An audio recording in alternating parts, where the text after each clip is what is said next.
turma. Estamos chegando aqui para mais uma live Papo com Tilé. Programa que foi sucesso no rádio, agora em lives.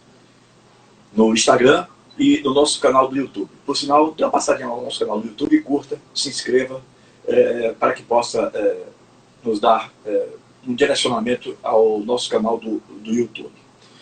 O bate-papo mais franco com personalidades do esporte, da música e do entretenimento no país. Hoje eu tenho o prazer de conversar com Davidson Botelho. Davidson Botelho, que eu não vejo há tantos anos, né?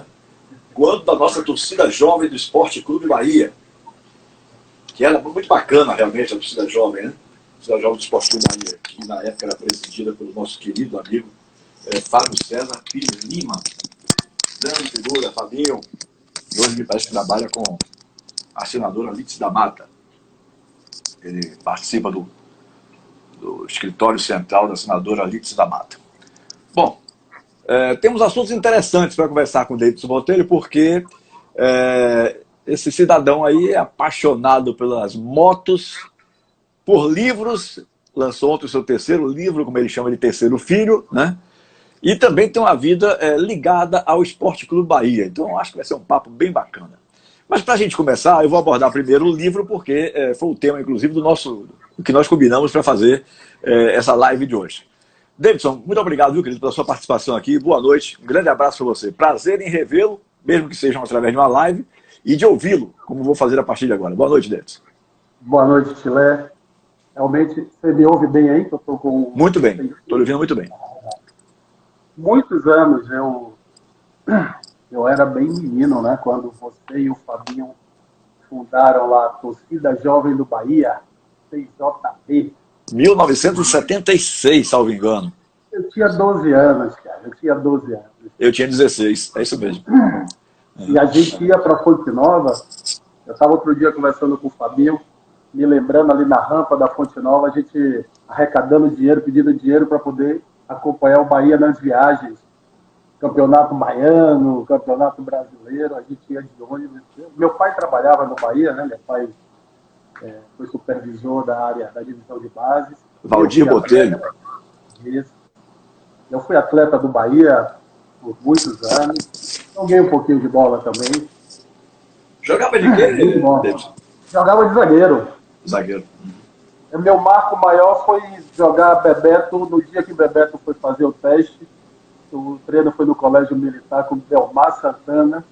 E aí Bebeto era irmão de China, né? Lateral direito. Sim. Bebeto foi estrear lá, fazer um teste. E toda estreia tinha um batizado. Eu dei uma porrada em Bebeto e Bebeto caiu.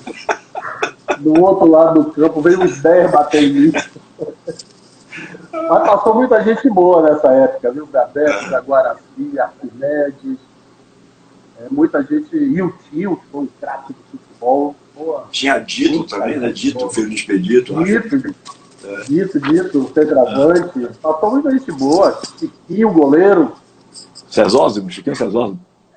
Passou um bocado de gente boa. Muita gente viu. Verdade. Verdade.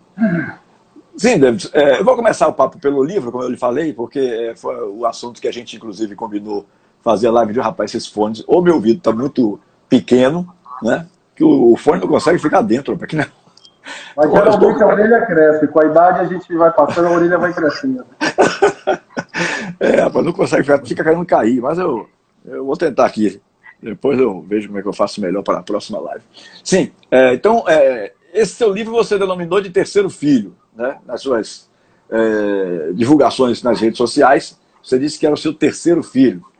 E o livro tem um título muito interessante que é Melhor que o Caminho é o Destino. Mais importante que o caminho. Mais importante que o destino é o caminho. É o caminho, isso. Muito bem. Me fale um pouquinho do livro inicialmente, Davidson. Vamos lá. Eu comecei a minha vida profissional no turismo desde cedo, desde os 18, 19 anos, entrei na hotelaria. Comecei como prestador de serviço, GO no Clube Med, animador de piscina. Depois eu fui para o Quatro Rodas, ali em Itapuã. Ali eu tracei uma carreira. Comecei também como animador de esporte e lazer. Fui para a área de eventos, área comercial, passei por outras áreas. E acabei até como gerente regional do grupo. E depois eu migrei para Você foi gerente da aviação. TAM também? Aí eu migrei para aviação, primeiro para a VASP, Certo. comecei também aqui na área de vendas em Salvador, fui crescendo, gerência, fui para a superintendência e diretoria, aí fui morar no exterior, aí fui trilhando uma carreira na aviação. Depois eu fui para a TAM, como empresário, porque a TAM era terceirizada, e a minha empresa aqui representava todos os interesses da TAM. E depois disso, nós compramos papão na área aí. Depois disso, a TAM, a Latam, né, no caso, o grupo chileno, comprou a TAM e se desfez desse modelo de terceirização. Um modelo que se parecia muito com o que a Rede Globo faz com as suas afiliadas, é mais ou menos isso. E aí eu tirei um ano sabático e tal, desculpa, e depois nós fomos para uma missão que foi praticamente montar ali a Webjet, onde a gente ficou por um tempo e depois vendeu, e aí eu saí da aviação, montei a Harley Davidson aqui na Bahia, e aí segui investindo em outros negócios. E aí o livro, eu sempre viajei bastante, né? Eu conheço 74 países. Eu sempre que viajei, eu tinha duas paixões. Eu sempre ia visitar uma loja da Harley Davidson de motocicleta e sempre conhecia estádio de futebol, mesmo não tendo jogos. Então eu conheço, né, fácil aí, mais de 70 estádios de futebol fora do Brasil. É uma paixão que eu tenho de visitar estádios, conhecer e conhecer também o mundo da motocicleta. Então, eu fui sempre tirando fotos, anotando tudo mais, sem nenhuma pretensão de um dia escrever um livro, nada disso. Depois veio a era do gravador, aquele gravador de mini cassete, e eu nunca confiei muito na minha memória, tal. Minha memória visual é boa, numérica é boa, mas aí eu fui gravando, eu viajava e gravava, e guardava. Veio a era do gravador digital, que eu também comecei a gravar. Depois vieram os celulares, que eu viajo, eu gravo. Ao invés de escrever, eu gravo. Em 2018, com dois amigos, o Mossi e o Bandeira, nós fizemos uma viagem de Salvador até Milwaukee, nos Estados Unidos, fronteira já com o Canadá, de moto. Saímos daqui. E essa viagem me motivou a escrever um livro, mas o livro não é sobre esta viagem. Essa viagem tem um capítulo importante. Mas aí eu conto uma parte das minhas viagens, que não dá para contar todas, com uma ótica diferente. Eu olho um pouco para a gastronomia, eu olho um pouco para o turismo, eu olho um pouco principalmente para coisas que eu vi nessas cidades, nesses países todos, e que poderiam ser aplicadas, introduzidas na nossa sociedade, na nossa cidade, no nosso estado. E eu tinha o hábito de tudo que eu via, eu fotografava, fazia um relato, gravava, escrevia, eu dava um e-mail para um deputado, para um senador amigo, até para prefeitos, eu sempre mandei como sugestões. Então, eu via coisas do trânsito, da saúde. Tem mais de 12 anos que eu dou essa sugestão. Lógico que eu não tenho a pretensão de dizer que isso foi uma ideia minha ou foi feito através de mim. Não sei, mas há mais de 15 anos, e eu venho escrevendo para amigos, deputados, conhecidos, sobre a obrigação dos faróis serem acesos. Automaticamente, como motocicleta. Motocicleta, você liga uma moto, o farol acende automático, seja dia ou noite. Isto tem, para quem viaja muito, isso tem um valor, tem um impacto muito grande de direção defensiva. E como eu já viajei muito, só de Harley Davidson eu tenho mais de 300 mil quilômetros de estrada.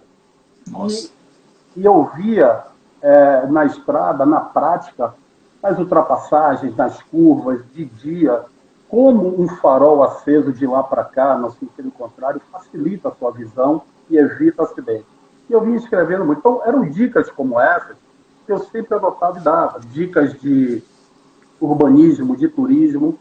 E eu sempre fiz isso. Então, minha ótica não era só viajar para conhecer ponto turístico. Eu também conhecia bastidores de hotéis. Ontem eu contei um caso que eu tinha duas curiosidades. Conhecer o esgoto de Paris, inclusive tem um tour. Eu não entendi aquela cidade 24 horas, como é que processa todo o lixo, como é que processa tudo aquilo. Eu fiz duas vezes um tour pelo pelo esgoto de Paris, subterrâneo de Paris. Outro foi um hotel que eu fui em Las Vegas com mais de 6.000 quartos. Como é que dá vazão a lavar toalha, lençol, papel higiênico? Como é a operação desse hotel? E dei sorte que uma das gerentes era uma brasileira, uma mineira, e a gente conversou e ela falou, fiquei lá umas 3 horas do dia, e quando as pessoas iam para cassino, alguma coisa, eu fui conhecer a operação de um hotel. E até dava dica para os amigos hoteleiros, pô, eu vi isso no hotel. Então eu sempre tive essa ótica de curiosidade. E achei um amigo, conheci uma pessoa, um jornalista, que é o Eduardo Bastos, e Eduardo comprou minha ideia, mas eu disse a ele, o único material que eu tenho é a gravação. Você tem a tarefa, o desafio de pegar as minhas gravações e jogar para o papel. Mas o desafio é fazer com que quem leia tenha a sensação que estava lá comigo. E o Eduardo Bastos foi maestral. Ele foi um campeão. Ele conseguiu trazer das gravações para o papel exatamente aquilo que eu queria e não consegui, não tive competência. Eu tentei escrever algumas vezes, mas não tive a competência para isso. E aí o Eduardo deu a alma para o livro. O Eduardo foi fantástico. E o Cid, que me foi apresentado pelo André Lemos, da Bigraf, Andrezão, que foi a pessoa que deu corpo ao livro. Esse cara é um mago nessa arte de grafia, de livros, diagramar o livro. Ele arrumou tudo, sequências, e o livro, que é esse aqui, que já está à venda aí nos marketplaces, no Amazon.com, no Mercado Livre, Submarino, e também na umlivro.com.br. Isso aqui é a 4ª página, que foi escrita por Durval Leles, um amigo querido, apaixonado por motos também, e a gente tem algumas histórias, né, de viagens, das micaretas e de negócio também, porque eu na aviação, eu me relacionei muito com o mundo político, o mundo do esporte, com o mundo artístico também. E a gente criou uma relação muito boa, Durval, o pessoal do EVA todo, o Chiclete, então, o Vadinho chegou até a ser meu sócio, a Harley.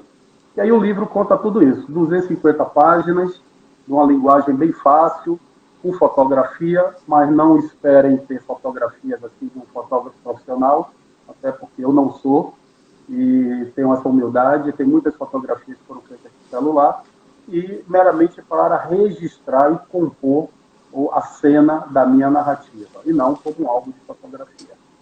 Mas tá legal, uma linguagem para quem gosta de viajar, quem gosta de ter dicas, eu acho que está interessante. Uhum. Me diga uma coisa, Davidson, e os 2 primeiros livros tratavam sobre o quê? Não, esse é o primeiro, porque porque eu tenho 2 filhos, Rana e Água, e eu disse que esse é meu 3º filho, porque o livro é um filho. Entendi, agora eu entendi. Primeiro que demorou 9 meses para a gente escrever ele. Demorou 9 meses escrevendo. Então foi uma gestação, por isso que eu disse que é o 3º filho. Tem tudo a ver, realmente. Claro, agora você me deixou muito curioso. É muito trabalhoso escrever um livro. Imagino. Agora você me deixou curioso, você saiu de Salvador, de moto, para chegar nos Estados Unidos. Como é esse trajeto aí? Me conte um pouquinho. Isso foi o Bandeirinha, nosso amigo, que desenhou tudo, mas é tranquilo, é tranquilo. Para quem está de fora, é tranquilo, mas desde que, como tudo na vida, você faça com treinamento, com conhecimento, com estudo, com planejamento. Tudo é fácil porque você planejou e estudou. Sim. Senão seria difícil. Nós planejamos, estudamos, foi 1 ano de planejamento e saímos daqui de Salvador, pegamos Lençóis, Luiz Eduardo, Brasília. De Brasília a gente foi até Cuiabá. Iríamos entrar pela Bolívia, mas aí estudos de viagem. A Bolívia estava com alguns problemas de abastecimento, estava com algumas coisas assim, nós desviamos, subimos Mato Grosso do Sul, Mato Grosso, Rondônia, Acre, e aí fomos pelo norte do Peru. Porto Maldonado, uma região que a gente queria evitar, porque é a região mais dura da Cordilheira dos Andes. A gente pegou 6.200 metros de altitude. Isso é altitude de voo, né? Um voo daqui para Ilhéus, por exemplo, o avião vai mais ou menos nessa altitude. 5.000 e poucos metros, 6.000. Então foi mais ou menos que a gente teve que atravessar. A bandeira passou mal, nós todos passamos mal, mas chegamos lá. Aí depois fizemos Peru, Equador, Colômbia, e a gente ia seguir pela América Central, porque não tem ligação terrestre para você chegar na América Central. Você tem que mandar moto de navio ou de avião para o Panamá, e do Panamá você segue. Mas estava tendo um conflito em Honduras e na Nicarágua, e morreram 300 e poucas pessoas, inclusive 3 ou 4 brasileiros, talvez. E o conflito estava muito grande, e as próprias autoridades não nos aconselhavam a fazer isso. E a gente tinha um compromisso de chegar numa festa no aniversário da Harley Davidson, e aí a gente resolveu transportar as motos de avião da Colômbia para os Estados Unidos. E pulou a América Central. A viagem toda daria 20.000 quilômetros, porém esta quilometragem a gente recuperou dentro dos Estados Unidos. E como a gente levou uma das motos de avião, a gente chegou muito cedo. E aí a gente disse, agora vamos rodar dentro dos Estados Unidos para completar os 20.000 quilômetros. Então, eu cheguei a fazer até mais, eu fiz 25.000 quilômetros, porque eu ainda fiquei mais 2 semanas lá, e aí fiz 25.000 quilômetros. Foi fantástico, foi muito legal a experiência. Apesar de que eu já tenho outras de ir para o Sul, já rodei esse Brasil todo, a parte aí, alguns países da América do Sul, a Europa bastante. Eu tenho mais de 300.000 quilômetros de moto. Mas também não falo só de motos de asa, não. Falo de asa, uma série de outras coisas. Uhum. E o que foi mais interessante nesse trajeto todo aí? Você destacaria algo pitoresco, alguma coisa assim que marcou a viagem? Tem um fato que marcou, que não é muito alegre. Quando nós chegamos, você deve recordar, teve um momento que o Brasil fechou as fronteiras no Amapá, não foi em Rondônia, não, foi em Roraima, para os venezuelanos. Estava tendo uma fuga grande de venezuelanos para o Brasil.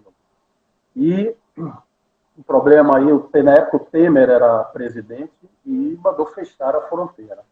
Os venezuelanos estavam, esse problema político todo lá, e eles estavam querendo sair, mais de 1 milhão querendo sair do país. Como fechou as fronteiras do Brasil, eles foram para o sul, para a Colômbia, para poder entrar pelo Equador, porque o destino deles sempre foi Chile, Brasil e Argentina. E eles queriam passar para o Equador e para o Chile pela fronteira com a Colômbia. E foi justamente no dia que nós chegamos. Então tinha mais de 10.000 venezuelanos. Tomaram conta da fronteira da Receita Federal, né, da imigração. E ali estava se alastrando doenças, sarampo, surto. E foi chovendo uma situação de guerra. Exército de um lado, exército do outro, e nós precisávamos passar. E aí a gente via que tinha pessoas que estavam na fila da imigração há 1 semana. E a gente, se a gente fica aqui há 1 semana, a gente vai morrer. Não tem comida, não tem doença se alastrando, e bateu nervoso na gente. E a gente e disse, o que a gente vai fazer? Vamos tentar furar fila, vamos dar um dinheiro. Não vamos fazer isso, não esquece, não vamos fazer isso, que a gente vai ser preso aqui. Então bate o desespero e confessa, pensa em tudo isso para poder. Mas aí, lógico que a gente não fez. E como é que a gente vai fazer isso agora? Rapaz, aí veio uma chuva tremenda. Estava o exército colombiano todo lá com uma jaqueta verde, limão e preta. E eu tenho uma jaqueta de moto de chuva que é verde, limão e preta, da Harley Davidson. Mas exatamente igual. A diferença é que a deles nas costas tinha escrito polícia de exército, e o meu tinha escrito Harley Davidson. Só que quem me via de frente não via o que estava escrito atrás. Mas eram mais de 10.000 pessoas, a polícia organizando aquilo, o exército, mulher chorando, menino passando fome, uma situação de guerra. Terrível. E aí, quando eu pus a jaqueta, meu vestimento de chuva, fiquei verde, limão e preto. Quando eu apontei, começou a abrir. Sabe aquele clarão que abre no carnaval quando a polícia passa? Aí, quando eu apontei, todo mundo abriu. Aí eu estranhei. Bandeira e Moacir vieram atrás de mim. Eu andando, eles abrindo, eu andando, eles abrindo. Resultado, cheguei até a imigração, falei pro cara, sorte que o cara gostava de moto, tudo mais. Ele disse, não, os venezuelanos a gente está tratando aqui. Quem não é venezuelano pode ser atendido agora. Eu digo, pô, vocês deveriam avisar isso lá atrás, tem 1 quilômetro de fila. Ele, só temos, sei lá, 3 funcionários, não tem como fazer isso. Mas o Exército deveria avisar. Ele fala, é uma situação meio de guerra. É uma situação meio de guerra, não tem como ter essa organização. Aí eu disse, porra, dei sorte que eu cheguei até aqui para ter essa informação, mas quem nos salvou foi a jaqueta. E aí seguimos por dentro da Colômbia, e aí a Colômbia hoje é tomada pelo Exército, cara, e, porra, por conta do narcotráfico e tudo mais. E a gente entrou na Colômbia no dia que o presidente estava tomando posse. Então tinha uma série de manifestações contra a posse do novo presidente de extrema-direita. E a estrada fechada, o Exército parou a gente e disse, a estrada está fechada, está tendo manifestação, você pode ir por um caminho aqui, vai rodar 70 quilômetros a mais, estrada de barro, mas vocês chegam lá. Aí, bora. Rapaz, a gente começou a andar e começamos a entrar em umas comunidades, tipo favela, ia entrando, e aquela cena que a gente vê na TV, principalmente do Rio de Janeiro, passando nas comunidades, as pessoas com rifles, com armas pesadas, assim, na porta de casa, motociclistas seguindo a gente, os caras tudo armados, e pronto, agora a gente vai morrer. E os dois nervosos, eles dizem, rapaz, tudo é dar um sorriso, um abraço, um aperto de mão, a nossa arma é essa, a gente não tem outra. E a gente passou na comunidade, e aí escureceu, a gente foi arrumar um hotel, só tinha 2 hotéis nessa cidade, Santander de Quilachao. E aí, Quilachao, uma coisa assim. Quando eu cheguei na portaria do hotel, parecia essas casas de câmbio, né? Com aquele vidro blindado, essa loucura. A pessoa não deixa nem a gente entrar. Eu digo, pô, tem alguma coisa estranha, né? Uma recepção de hotel. Aí o cara, não. Arma na frente. Eu digo, só tem vaga no outro hotel. Aí a gente foi pro outro. Aí o cara, tem 3 quartos? Tem. Também todo blindado, porta blindada. Entramos num hotel muito simples. E aí o cara foi lá para cima, né? Eu falo espanhol, que eu morei muito tempo na região, e aí a gente foi pro quarto, e aí o menino que carregou as malas disse, se queda tranquilo, seu Botelho, fique tranquilo, senhor, porque nossas janelas são blindadas, nossas portas são blindadas. Aí que recepção, hein? Você está querendo que eu fique tranquilo com essa informação? Aí ele, não, porque aqui tem a segurança, as janelas são blindadas. Aí ele, porra. Aí quando eu abri a janela que eu olhei, nós estávamos literalmente numa grande favela, um local que eu, porra, como é que no meio da guerra. E aí ligamos, deu bandeira, esse meu amigo ligou para um amigo dele, na Colômbia, em Bogotá, e passou por WhatsApp a localização. Aí o cara, rapaz, vocês são loucos, vocês estão no epicentro, no coração das Farc. Isso aí é cercado pelo Exército, porque aí é o quartel-general das Farc. Essa cidade é o quartel-general das Farc, aquela força revolucionária. Eu digo, pô, bandeira, agora não tem mais o que fazer. Agora a gente fica trancado dentro do quarto, que está blindado, e vamos sair 5 horas da manhã. Ninguém dormiu de medo, ninguém dormiu. Cada foguete, cada adrianino lá que nego soltava, a gente pensava que era tiro. Mas quando deu 5 horas, os 3 já estavam montados na moto, arrumados para ligar para ir embora. E aí a gente surgiu e saiu, mas a cidade toda cercada pelo Exército, tem aquele acordo lá do Exército com o tráfico, né, com essas coisas todas, como aqui também tem. Eu sei que a gente saiu, chegou em Bogotá, e aí daí para frente foi só legal. Mas tiveram muitos episódios legais, eu conto isso no livro, tem muita coisa legal também. Dos Estados Unidos foi o que você mais gostou? Os Estados Unidos, dos 50 estados, eu conheço agora 36. Mas eu já vou para os Estados Unidos andar de moto há muito tempo.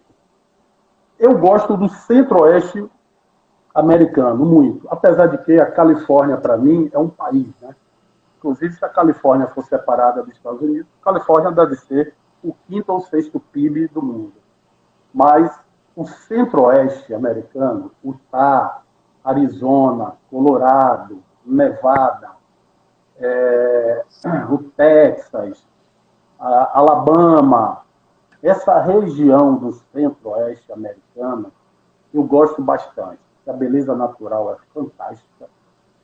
Tem um clima de interior, apesar de serem regiões extremamente produtivas, mas a beleza, a geografia, os acidentes naturais, como o Monument Valley, ali você tem o Grand Canyon, você tem uma série de atrativos turísticos que são fantásticos nos Estados Unidos.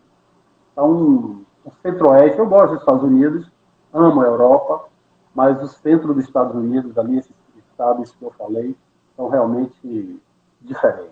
E o povo também é diferente. Diferente de Nova York, de Los Angeles, de Miami. É um povo assim, muito parecido com o brasileiro também do interior, das cidades menores. É um pouco diferente. Deixa eu passar para um outro assunto, porque já temos quase 25 minutos de live, se eu for insistir na viagem. Só uma pergunta ainda com relação à moto. Por que o motociclista não gosta de se chamar de motoqueiro? Não é. Não Você se considera essa motociclista, né? Porque o motoqueiro, eu entendo o seguinte, e eu aprendi dessa forma. Se eu estiver errado, alguém me corrija. O motoqueiro é aquele que faz uso da motocicleta como seu transporte principal ou para trabalho. Certo? E o motociclista é aquele que tem um veículo de 2 rodas para lazer. Entendi. Então, essa basicamente é a diferença. Algumas pessoas deturpam, tentam diferenciar de outra forma, mas eu aprendi desde sempre que o motoqueiro é aquele que usa a motocicleta como seu instrumento de trabalho ou veículo principal. E o motociclista tem a motocicleta, um veículo de 2 rodas, para lazer, que é o meu caso, que eu moro para lazer. Bom, deixa eu passar então para o segundo tema, que é a gastronomia. O nosso querido Davidson Botelho é estudante de gastronomia, né? Como é que surgiu isso na sua vida? Como é que veio a paixão pela gastronomia, Davidson? Gosta de comer muito, é? Eu gosto, sempre gostei de comer, mas como eu também trabalhei na hotelaria, eu comecei na hotelaria, e a hotelaria você tem que entender um pouco de tudo, até para você ser gerente de um hotel, eu trabalhei com gerente de hotel 5 estrelas, e fiz alguns cursos e tudo mais. A gastronomia, no geral, a parte de alimentos e bebidas, é algo que me atraía bastante. E depois, com essa história de viajar, morar só, morei fora do país, morei em outros estados só, eu fui aprendendo a me virar, e sempre tive muitos amigos desta área de alimentos e bebidas. E aí, se virar e conhecer amigos, estar no meio, tudo influencia. E passou o tempo, eu comecei tomei alguns cursos, eu gosto mesmo, e este ano, já eu com tempo disponível, eu adentrei aí na Faculdade Batista Brasileira, no curso de gastronomia. Eu acho que foi a melhor coisa que eu fiz nos últimos anos na minha vida, foi voltar a estudar, independentemente da gastronomia, turma jovem, conviver com pessoas jovens, novas ideias, voltar para o ambiente acadêmico, voltar para uma escola, para uma faculdade. Olha, tem sido uma experiência fantástica para mim. E espero investir nessa área e seguir, porque eu estou realmente amando. Aconselho todo mundo. Porque gastronomia não é só comer, gastronomia é história, gastronomia é nutrição, é disciplina. Gastronomia é um tema extremamente abrangente, né? É muito legal. Eu tenho uma querida amiga, que é minha médica, inclusive, foi de minha mãe. Minha mãe faleceu, tem 9 anos, eu continuei com ela, a doutora Odelisa Matos, que ela também tem hoje o Bom Gosto Salvador, eu acho. Ela se formou em gastronomia, né? É uma médica endocrinologista muito competente. Vale a pena investir em gastronomia, até como conhecimento, né? Como cultura, é muito legal. Muito Mas bom, assim, você já está naquela fase de praticar os pratos, de fazer os pratos, ou ainda está na parte teórica ainda? Daqui a pouco eu vou cozinhar, agora pro Dia dos Namorados eu vou cozinhar também, amanhã depois eu vou postar no meu Instagram, mas eu já faço prato há muito tempo, eu tenho inclusive uma página no Instagram que é Na Cozinha com DB, Na Cozinha com DB, de Davidson Botelho. Já posto lá muitos pratos há muito tempo, e sou curioso, acerto, erro, mas vou tentando, porque cozinha é experimento, né? Você vai experimentando, aprimorando, até você acertar. Eu gosto, é uma terapia boa. meu querido companheiro, grande amigo, um irmão realmente, Clérison Amorim de Almeida, Amorim de mamãe e Almeida de papai da Rádio Metrópole, está dizendo aqui que sou doido para fazer esse curso. Parabéns pelo Passa que é tempo. bom, Clérison. Passa que é muito bom. Rapaz, esse cidadão é radialista, jornalista, advogado e ainda está querendo mais coisa. Um abração, um beijo no seu coração, meu querido Clérison Amorim, gente boa da melhor qualidade. Bom, qual é o prato que você mais gosta, David? Eu de gosto fazer e de comer. Eu gosto de bacalhau, eu gosto de porco, muitas receitas com porco, é a carne mais saborosa para mim, e gosto também de frutos do mar. E gosto de massa também. Na verdade, eu não como poucas coisas. Eu não como sarapatel, mocotó, fígado, buchada, essas coisas pesadas eu realmente não como. Nada contra quem come, nada, mas eu não como. Eu tenho uma alimentação um pouco mais leve, né? Mas não me faz bem. Muito bem. E de fazer? Ricardo. Eu gosto de fazer todas. Eu não gosto de fazer. Vai ter, Papão, vai ter futebol, vai ter. Só para concluir. Eu não gosto de pratos arroz, farofa, de fazer, eu gosto de comer. Eu gosto de fazer pratos elaborados. Eu misturo um pouco da arte de cozinhar com a ornamentação. Tem horas que sai cada merda grande, sai cada coisa terrível. Mas tem horas que sai coisas boas. Priscila hoje vai desfrutar de um bacalhau. Eu vou tentar inovar. Até pelo dia justifica, né? Essa tentativa aí. Claro. Mas, Davidson, deixa eu partir para a parte do futebol agora, porque senão daqui a pouco o tempo está voando, né? É rápido, né? E todo papo bom, a hora voa. Realmente, na Metrópole eu tinha 1 hora no programa e muita gente dizia, não, já acabou? Já acabou. Eu ouvia direto. E eu não gosto muito de ficar prorrogando, tipo assim, pedir ao convidado para fazer mais tempo. Ô, Davidson, me segura aí mais meia hora. Não, eu gosto de deixar. Eu prefiro que fique o gostinho de quero mais, né? Pô, terminou, queria mais, tal, do que ficar prolongando o tempo que é determinado pelo próprio Instagram de 1 hora para as lives, né? Então, eu não posso deixar passar esse tema futebol. Até porque outro dia, não tem 30 dias não, menos do que isso.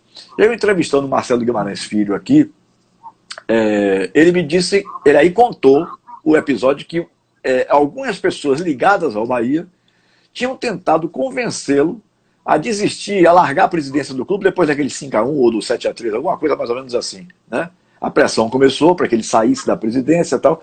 E aí, num determinado momento, ele tinha um jantar na casa de Davidson Botelho. E digo, opa, meu amigo Davidson Botelho fazendo um jantar aí para tratar do Bahia. Um dia desse eu converso com ele sobre isso. Chegou a oportunidade. Como é que foi isso aí? Você participou desse jantar, claro, era o anfitrião, inclusive, né? E você já vivia... eu me lembro de você como torcedor, que nem eu, nós sócios da torcida jovem, né? Isso na década de 70. Mas não sabia que você vivia um pouco mais o ambiente do clube, assim, mais próximo à parte diretiva. Como é que é essa sua experiência por esse lado? Eu vou contar. Vou chegar já nesse episódio de Marcelinho. Tá. Eu quero mandar um abraço para ele, que eu gosto dele, gosto de Marcelinho, é uma pessoa que eu gosto. Mas deixa eu te contar desde o início como é que tudo começou. O início que você fala é aquele que se refere a que Maracajá ter ele convidado para assumir a presidência na Série C ainda. E que você não topou. Isso. Como é que eu comecei a participar dos bastidores mais do Bahia? Certo. O Bahia estava na Série B, estava aquele problema todo, estava um conflito muito grande, e Marcos era o diretor médico do Bahia, esqueci o sobrenome dele. Marcos Lopes? Marcos Lopes. Ele Humphrey Ataíde, Ataíde, filho de Zé Ataíde. Isso. Me ligaram um dia e disse, rapaz, está tendo assim, tal. E nós precisamos de uma pessoa para assumir o Bahia, tal. E assim, tal, seu nome foi citado. Eu digo, pô, eu tenho algumas atribuições, eu tenho uma empresa hoje, eu represento a TAM, eu não sei se a TAM vai deixar, não sei como é que ela vai ver isso e tal. E aí, pô, nos reunimos, e aquilo me encantou, e eu fui conversar na época com o Rolim, presidente da TAM, e Rolim tinha uma relação muito grande com o futebol. Ele era dono, ele comprou o 15 de Piracicaba. E ele também participava ativamente do São Paulo. Aí eu disse, comandante, chegou essa oportunidade. Ele, não, você tem que entrar, o futebol é maravilhoso, tal. incentivou. Aí eu fui conversar com o Marcos e com o Humphrey, e aí marcaram a reunião para eu estar com o Maracajá. O Maracajá me reconheceu, porque eu fui atleta do clube, meu pai trabalhou com ele, e Maracajá disse, olha, para você, a gente já se reuniu, para você, a gente, tipo, aquele grupo sairia para você formar seu grupo, daí você ia assumir, tal, tal. Eu disse, bom, vamos tentar agora botar para frente. Eu, sozinho, eu não tenho como fazer isso, até porque eu não sei se eu tenho a experiência de futebol para isso, tal. E naquela época eu conversei com o Wellington Cerqueira, Grande Wellington. advogado. Sim, conheço muito. O Wellington fez um grupo, o Roberto Cavalcante, meu amigo, advogado, e Belitani, desde aquela época. Guilherme Belitani fez um Belitani. plano de ação. E é Belitani. As Que na reuniões época o eram lá no pessoal usava escritório mais do o primeiro Wellington. sobrenome dele, que era Guilherme Cortizo Ele é Belitani. Guilherme Chamava muito Guilherme Cortizo. Cortizo. Guilherme Cortizo. É isso E mesmo. tivemos algumas reuniões lá no escritório de Wellington e acertamos muitas coisas ali e tal. Mas e eu disse assim, ó, eu tenho uma condição. Isso não pode vazar por enquanto, porque isso pode me prejudicar, você vai trazer transtorno. Esse é um problema político no Bahia muito grande. Um dia eu estava indo para a Praia do Forte e minha mãe me ligou desesperada. Estão falando um monte de coisa sua no rádio, assim, assado, pá. Os radialistas, que você vai me permitir, eu não vou citar o nome, colegas seus, por interesses pessoais, hoje eu tenho certeza que eram por interesses comerciais, porque eu dei algumas declarações, eu iria, e se eu realmente assumisse, dei declarações internas, eu iria tomar algumas atitudes dentro do clube que eu já não concordava, como jogadores, alguns relacionamentos de jogadores com alguns empresários, com algumas coisas que a gente teria que arrumar tudo aquilo, seria a base de tudo isso. E aquilo ali vazou e começou uma pressão muito grande e começaram a me difamar de coisas que nem eu sabia sobre isso. Ou seja, Eu vivi essa experiência, eu vivi. Começaram a destruir o processo ali. E minha mãe me ligou, que eu não foi chorando, que eu não deveria fazer isso, que minha vida ia ser um inferno. Até de minha filha falaram algumas coisas. Aquele processo destrutivo, maldoso da política. E aí, Maracajá ficou com aquela tal. Eu esfriei e o assunto esfriou. A verdade foi essa. Eu disse, olha, eu não quero mais. Perdi. Bom, o tempo passou, vieram todas as mudanças no futebol, no Bahia. O Bahia subiu para B, tal, foi subindo. E aí o Bahia, Marcelinho estava já como presidente. Queriam que eu fosse disputar, tal, eu disse que não. Aí Marcelinho estava como presidente. Aí teve aquele, não sei se foi 7-3, então teve aquilo, e começaram a ter uns problemas políticos no Bahia, com o Marcelinho, com o grupo. Eu não vou entrar no mérito de quem está certo ou errado, mas vou começar, todos sabem que começaram a ter problemas. E aí começou aquele movimento da intervenção no Bahia, que era uma coisa que ia ficar muito chata, que ia ser o remédio, ia ser muito doloroso. E aí disseram, Davidson, você tem como intermediar isso. Walton Pessoa, meu amigo, e mais um grupo. Eu disse, eu vou marcar um jantar lá em casa, eu vou cozinhar, e eu fiz um perninho de cordeiro, veio o Marcelinho com o grupo dele, veio outro grupo, e nós ficamos de 8 da noite, 9 até 5 da manhã, né, para convencer Marcelinho. E Marcelinho saiu lá convencido que iria sair, mas saiu de uma forma tranquila, para não ter aquela sensação que ele estava sendo expulso, para fazer uma transição legal. Ele tinha uma carreira, pretensão política, ele teria que sair realmente para se dedicar à política. E, pô, vamos pegar esse gancho e tal. Acordamos tudo. Mas ele tinha que consultar o grupo dele, o pai dele, Maracajá, tinha um grupo. E nós combinamos, inclusive, já Belitani fez um plano de ação também. Belitani sempre esteve participando disso tudo. Sidônio, todo mundo. E disseram, Davidson assume. Eu disse, bom, Davidson não. Eu estou dentro, mas com um grupo. Vamos formar uma equipe, um grupo. E assim nós fizemos. Inclusive lá, nós de lá ligamos, inclusive, para Branco, ex-lateral esquerdo, Brasil, para Branco assumir, inclusive, a diretoria de futebol. E nós marcamos uma reunião com o Branco 48 horas depois do Rio. E aí, resultado, Saímos 5 horas da manhã, Marcelinho ia ter o almoço com esse grupo para comunicar a decisão dele. E isso era uma sexta, no sábado teria o almoço e no domingo nós iríamos para o Rio para essa reunião já com o Branco, para já começar a movimentar o negócio. Eu fiquei com aquela sensação que nada iria para frente, que alguma coisa ia dar errado. Eu falava com o Roberto, eu emitia as passagens, eu estava na TAM, eu emitia as passagens para a gente viajar no domingo de manhã, e o sábado todo a gente não conseguiu falar com o Marcelinho. E ele mandou uma mensagem, está tudo ok, Marcelinho? Vamos para o Rio, como foi a reunião? Ele, depois eu falo com vocês, tal. Bom, ficou aquela lacuna, no meu sentimento é que alguma coisa tinha dado errado. E no domingo de manhã nós embarcamos e Marcelinho não apareceu. Inclusive, fomos para o Rio, ficamos sem saber se a gente iria almoçar com o Branco ou não e acabamos desmarcando. Mas Marcelinho estava convicto. Marcelinho tinha boas intenções, ele estava realmente convicto daquilo, mas eu acho que o grupo dele não aceitou. Motivo, não sei, não aceitou. Você acha que se fosse a decisão pessoal dele, ele teria aceitado? Eu acho que sim. Eu acho que ele foi convencido pelo grupo. E aí veio aquela fase toda, demorou para acontecer esse processo todo dele sair da intervenção. Aí me chamaram, porra, vamos lá, você vai ser o vice-presidente e tal. Marcelinho depois vamos fazer diferente. Marcelinho, você entra na vice-presidência. E Marcelinho, no momento da política, ele se afasta e você automaticamente assume. Aí vai daquilo tudo tal. Foi na época que chegou, eu até aceitei, fui para as reuniões, e aí veio a notícia que Paulo Carneiro tinha que ser o diretor de futebol.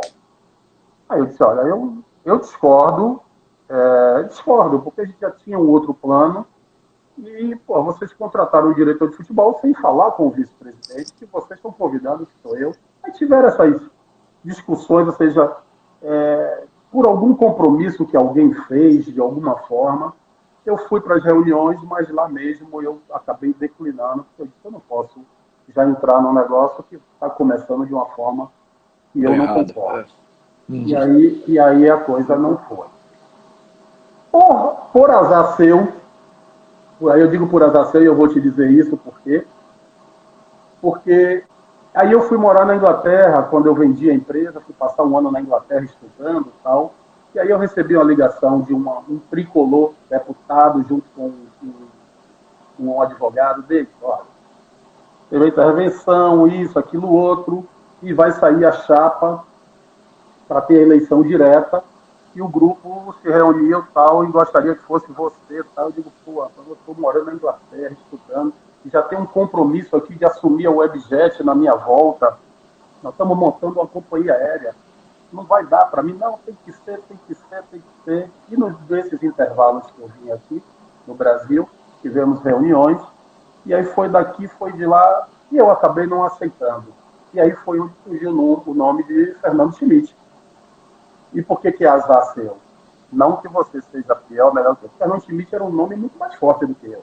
Se fosse eu, talvez você tivesse ganho, porque você concorreu, talvez você tivesse sido o presidente daquele momento. Não, eu penso, viu, Davis, eu penso naquele primeiro momento, na primeira eleição, quem fosse apoiado pelo governo do Estado ganharia. O que eu acho é que, por exemplo, porque houve tudo em volta da pessoa, tudo em volta de Schmidt e tal, então eu acho apenas o seguinte, que eles pensavam que seria 95% Schmidt, 2% Chilemon, ou 3% e 2% Rui Botelho. Rui Cordeiro, desculpe. Quando eu apareci com 25%, eles não esperavam um percentual daquele.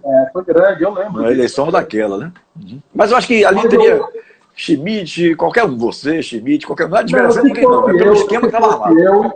Se fosse eu, você teria mais do que 25%, porque inegavelmente seu nome é muito mais forte do que o meu, o de Schmidt, então. Schmidt, um grande homem, foi um grande presidente do Bahia, se foi há pouco tempo. Uma pessoa que eu admirava bastante, com relações até no governo que eu tinha, relações comerciais do nível de... A gente fornecia serviços para o governo, né, de passagens aéreas, tudo. Então, eu me relacionava com ele, com todo mundo, uma pessoa digna, íntegra. Mas, um dos homens mais sérios que eu conheci na minha vida, no futebol. É verdade. E eu fui para a reunião com ele lá, tudo, E aí disse, pô, o Fernando só vai se você não for. Eu digo, então, eu não vou, então é Schmidt. E aí Schmidt foi. E aí depois passou tudo isso, eu ainda continuei ainda conversando muito com o Walter, com o grupo, e aí fui me afastando, e, e acabei, hoje eu sou um torcedor, acho que Belitani está fazendo um trabalho sensacional, Belitani é muito capaz, é um cara extremamente inteligente, está dando uma contribuição maravilhosa para o Bahia, não tenho pretensões Não pensa em sair um dia candidato não a presidente? Rapaz, eu não penso, eu não faço nenhuma força para isso. Eu não gosto de entrar nessas disputas, tá bom? Uma certa vez no condomínio aqui que eu morava, estava sério problema, vamos para a reunião, vamos embora, vamos lá para ajudar. Ó, seu nome aqui foi o citado para ser o presidente aqui da associação, tudo. Você vai disputar com mais um, eu digo, estou fora. Eu não tenho por que disputar a eleição. Se vocês quiserem o meu trabalho, eu vou, mas eu não tenho. Eu já fui convidado algumas vezes para ir para a política, recentemente, agora, tudo, para sair para vereador, para outros cargos. Eu não saí para disputar cargo eleitoral. Vou disputar eleição em condomínio e no clube. Eu não gosto, não estou criticando, eu não tenho este desejo. Naquele momento do Bahia, que eu fui convidado 2 ou 3 vezes, era uma composição onde eu formaria um grupo para ajudar com uma administração para ajudar o clube, para a gente botar para frente, para fazer um trabalho. Mas quando você entra numa disputa, aí que não foi o seu caso, você disputou 2 vezes, perdeu, e nem por isso você fez oposição maldosa, você quis denigrir a imagem do clube, não é isso. Mas a gente sabe que existe isso na política e no futebol. Eu não estava disposto a sofrer esse tipo de coisa. Eu não estava disposto a ter minha vida devassada. Não que eu tenha alguma coisa a temer, não tenho, mas eu não tenho porquê se sujeitando a esse tipo de coisa. Eu concordo. Não preciso do clube para viver. Concordo com você. Agora, sempre me coloquei à disposição, inclusive de Belitani, sempre eu falo com ele, amigo, sugestão tal, assim, assado, ele sempre responde, é um cara super atencioso. Então, eu contribuo. Se um dia quiserem me convidar para um cargo executivo, como eu fui convidado 2 vezes para o governo, e também não pude aceitar para a área de turismo, porque eu tinha compromissos com as empresas que eu representava, então eu não podia fazer isso. Mas uns cargos dessa natureza, eu até penso e aceitaria, mas um cargo eletivo, ainda mais no clube, para eu disputar uma eleição, para a minha vida de uma hora para outra, começarem a falar coisas como começaram lá atrás, quando despontou meu nome, falavam coisas que nem eu mesmo sabia de mim. Então, essas coisas não me atraem, Tila. Eu não gosto desse tipo de coisa, não vai me acrescentar nada. Eu não faço qualquer coisa para ser presidente do Bahia. Muito pelo contrário. Eu estou à disposição sempre para colaborar. E o Bahia está muito bem servido de presidente, vice-presidente, de diretoria. Graças a Deus, está ótimo. Você acha que o Bahia está bem no futebol? Olha, a gente tem que pensar bem dentro da nossa realidade e das nossas condições. Futebol é muito difícil. Futebol é muito, muito, muito difícil de você acertar. O Bahia, como instituição, eu acho que está muito bem administrada. De Belitani pegou uma situação difícil, o Marcelo também já tinha pego. O clube vem numa ascendente. Isso é inegável. Administrativamente. Tá. No futebol, o futebol mudou bastante no Brasil, no mundo. O futebol se transformou num business onde o dinheiro hoje, a força do dinheiro, está interferindo dentro das 4 linhas de uma forma muito forte. Principalmente com esse distanciamento que a Globo mesmo criou e a CBF, de Flamengo e Corinthians ganharem muito mais do que os outros. Né? Deveriam ganhar mais, ou devem ganhar mais, mas muito mais do que os outros, como é feito, é um absurdo. Se torna um campeonato desigual. Eu gosto muito do modelo da NBA, do basquete americano. É por isso que é um sucesso a NBA. A NBA tem limites de orçamento, a NBA tem limites de jogadores estrelados, de estrelas. Você não pode formar um time só de estrelas. A NBA, a prioridade de contratação das revelações são os times que estão no ranking, no final do ranking, para eles terem a prioridade de contratação, para poder equilibrar os times. Limite de salário, limite de ganho, isso torna a NBA uma liga extremamente competitiva. E é por isso que nos últimos 20 anos você teve uma quantidade de campeões muito grande. Não concentra em 2, 3. Tem campeonatos que também, assim, fica muito chato o campeonato espanhol, essa polaridade de Barcelona e Real Madrid. Você tem na Itália a Juventus ganhando tudo. Você tem na França só o PSG. A Inglaterra você ainda consegue ter 4 poderosos. E no Brasil só vão ter 2 ou 3. Flamengo, Corinthians, Palmeiras. O Grêmio uma vez ou outra ali, o Inter desponta ali, mas vai ficar 3, 4. Isso desestimula o futebol. Aí você pega um time do Nordeste, da Bahia, que faz um grande esforço para tudo, mas não consegue. A gente tem que ser realista. Você não consegue ter a estrutura, você até tem estrutura física, mas a estrutura financeira para poder você ter um time competitivo, você vai estar sempre lutando para se classificar, talvez, para uma Libertadores. Isto é verdade, e o torcedor tem que entender isso. Chegar na Libertadores, já seremos campeões. Já seremos campeões. Não tem como fazer milagre.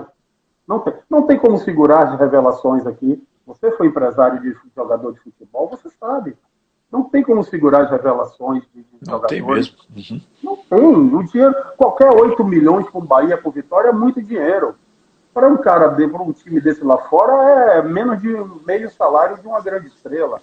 Então não tem como segurar. É muito desigual. O futebol é cruel e precisa ser revisto. Eu acho que a CBF, eu acho que essa pandemia deveria servir para esse tipo de momento, né? De mudanças. De momento, exatamente. Essa já é a 4ª vez, David, que eu vou tocar nesse assunto. Eu acho que nós estamos perdendo uma grande oportunidade de adequar o nosso calendário ao calendário europeu. Né? Seria o quê? O brasileiro começar em agosto, jogadores já tiveram férias, porque são 90 dias sem trabalhar, então férias não é necessário mais agora. Né? E o campeonato poderia terminar em maio. É igualzinho o calendário europeu. Mas a CBF parece que não pensa nessa possibilidade. Mas o problema é que o jogador quer ter férias no verão. Janeiro e fevereiro tem os ensaios, tem o carnaval. Aí quer se adaptar ao verão. Ele passaria a ter férias no inverno. Mas eu não vejo problema nisso. Por que outras profissões têm férias em baixa temporada e o futebol não pode ter? Eu na hotelaria e na aviação, eu nunca viajei em janeiro e fevereiro, março, não. Eu sempre trabalhei. Então não tem problema quanto a isso. Eu concordo contigo que deveria aproveitar o momento e adaptar o calendário, porque isso ficaria um pouco mais justo. Essa adaptação do calendário ajustaria um pouco mais. Não resolve tudo. Acho que a CBF tem que rever junto. Mas já seria um avanço, né? Sem dúvida seria um avanço. Outra coisa é rever as regras, né? de distribuição dos royalties do futebol, de televisão. Isso sim vai fazer com que os campeonatos regionais ou estaduais precisam ser revistos. Perfeito. É um desgaste. Não tem como o Bahia ter 40 jogadores. Começa daí. Aí o Bahia disputou Copa do Nordeste, Copa do Brasil, Campeonato Baiano e Campeonato Brasileiro. Como é que forma um elenco para disputar? Ainda tinha a Sul-Americana. Como é que forma um elenco para disputar em condições de igualdade 5 campeonatos simultâneos praticamente? Não tem. Tem o rodízio das contusões, do cansaço muscular, das viagens. Aí você tem um plantel com 30 jogadores, 35, 40, de uma qualidade mediana, onde você vai participar sem chance de ganhar. É diferente de você ter um plantel de 40 jogadores de alto nível. Né? Você acaba fazendo 2 campeonatos dentro de um só. Os 10 primeiros disputam o título e os 10 da segunda parte da tabela disputam quem se livra do rebaixamento. Quer dizer, já começa a coisa errada por aí. Né? Exatamente. Por aí. Não tem como ter essa quantidade toda de campeonatos simultâneos com os times sem dinheiro para ter um plantel competitivo. Não tem como. Isso é utopia. O nosso querido amigo Paulo Kiki, grande fotógrafo profissional, que é o meu convidado. Ele é meu convidado para dia 18 falar aqui sobre a arte de fotografar bem. Né? Porque o Papo Continua em Lives não vai falar só de futebol, vai falar de diversos assuntos.